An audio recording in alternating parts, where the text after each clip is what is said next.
Hello guys, welcome back to Tactical Trafford. I'm here again with you guys. So today we are going to be talking about a lot. We are going to be talking about diving in a lot of crucial matters about Manchester United, and today we are going to be talking about how can Manchester United make their recruitment to be one of the best in this one, and what are the various strategies that Manchester United need to put in place? What are the various culture that Manchester United need to be great again? So before I talk about that, or before I dive into the video, I'm going to be using the club's era in Liverpool as a case study. So we all know that Brendan Rodgers was the coach of Liverpool by 2015, and then Klopp also came in mid-season like Ruben Amorim. He made his debut against Tottenham in a game that they played 2015 against Tottenham, and that was in Anfield, and that game ended in a goalless draw. So, but that's not really what we want to go into in this video today.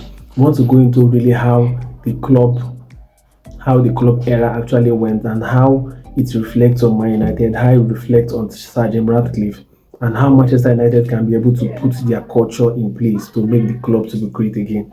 So now, before Klopp came to Liverpool, they had the CEO of Ian Yari, they had Mike Gordon as the head of football operations, they had Michael Edwards as the head of analysts. So these were the three backbones of Liverpool, because FSG knew that they didn't have the finances to challenge with Manchester United, with Arsenal, with Chelsea, with Man City. So they decided to put in a strategic backbone that is going to help the club, because it's not just about performing the pitch, it's also about bringing a community, bringing a culture that is going to really help the club, that is going to help the club off the pitch and on the pitch to succeed, which is actually a problem of Manchester United, because we are having a lot of instabilities outside the pitch, and we also need stability also in the pitch. So you have to create a balance. So when Klopp came into Liverpool, I think they had to strike a balance that is going to help the club to be what it is today.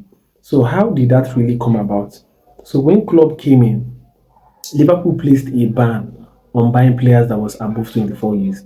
So their plan was buying players that were 24 years in their prime, or players that was 24 years that needed development, and players that they could develop in the future.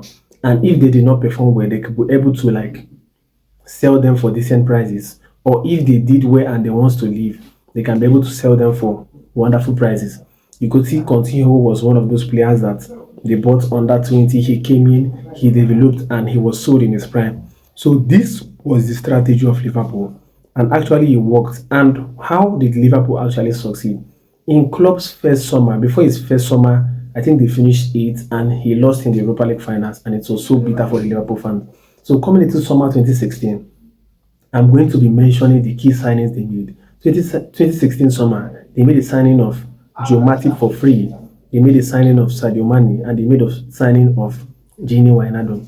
Two of those players were Premier League proven players. One of them was free, and they were bought for a specific pattern. One of the issues for Manchester United in the past years is that players were bought not to play a specific pattern. They were just bought for either commercial reasons or because they were good in their former teams. They were not bought because they were coming to play a pattern.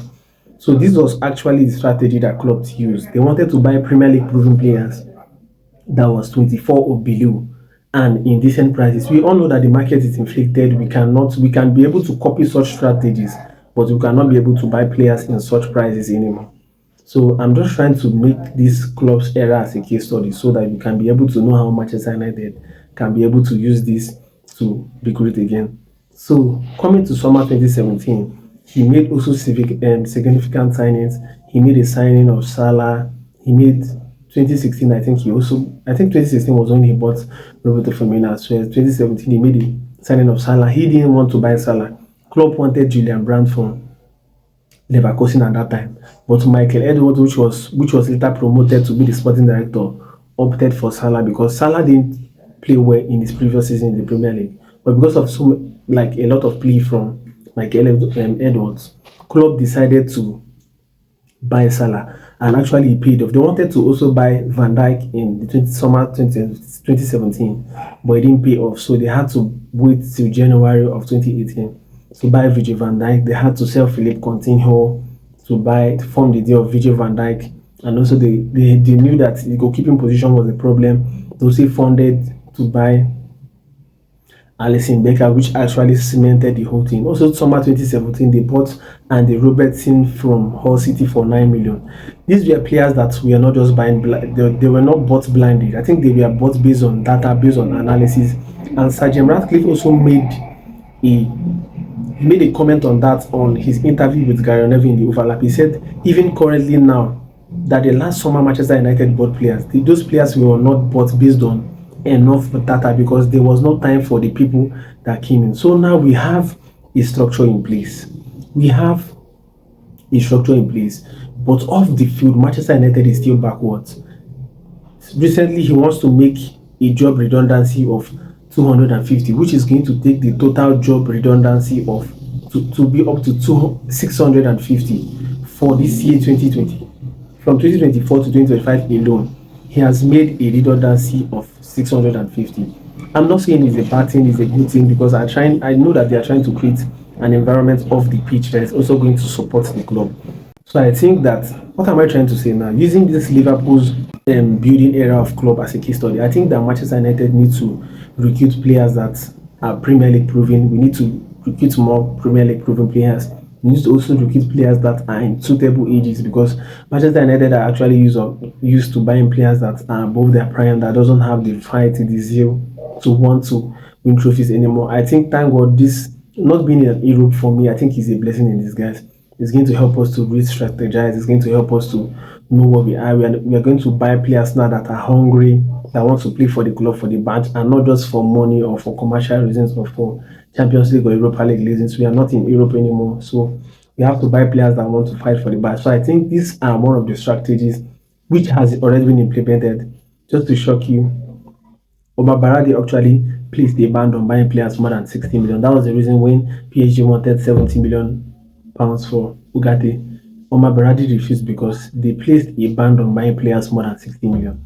They want to buy players that are below 60, young players and wonderful players. But I think in modern football today, we need like a blend of both young players and players that are in their prime. So these are one of the ways that I think Manchester United can be able to be great again. Recruit players based on data strategically, create an environment around the team, just like these cost-cutting measures they are doing with the redundancy. I know that it is bad for people to lose their jobs, but I think at the same time it's wonderful for Manchester United, because we cannot have 1,000 plus staffs when the club is no longer what it used to be. So we need to make the culture around the club to be very wonderful once again, because Sir Alex Ferguson also had similar problems when he came to Manchester United. There was like a good drinking culture. He had to change that.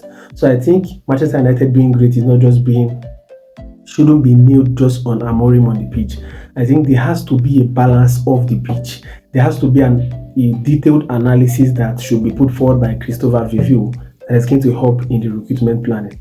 So these are one of the ways that I feel that Manchester United can be great again. First of all, create a wonderful transfer analysis that will be used in buying players, buy Premier League proven players, buy players that are in their prime so that we can be able to sell them in the future for big money. And then fourthly, create a culture outside of the field that is going to help in the development of the players. So this is what I have for this video, guys. I want you guys to give me your thoughts. I want you guys to like, to share, to follow, and give me your thoughts in the comment section. I'm going to see you guys in my next video. So